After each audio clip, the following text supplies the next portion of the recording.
Yesu mnunuriwa hangu muri wangu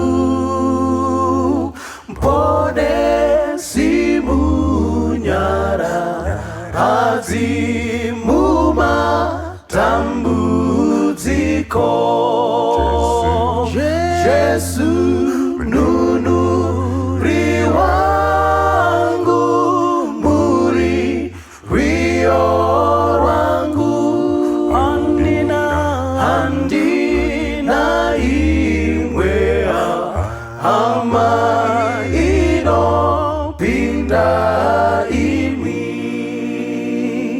muri chishangu changu mupenyu wesen kananda mudi ima apo dino chema Yesu mnunuri wangu muri wangu andina imweha ama inopinda imi tenzi ndo musimbi ira shamari idi dino muda kupi inda vanu vese pasi Yesu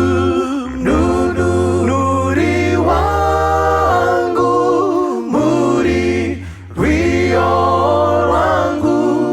andina imweha ama inopinda imi muri rufaro rwangu mupasirerima ndofarane mwikwa azo muda gairo renyu Yesu nunuri wangu muri wangu andina imwe ama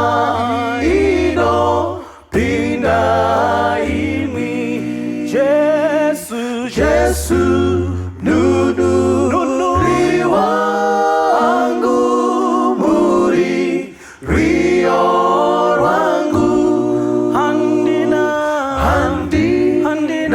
imwe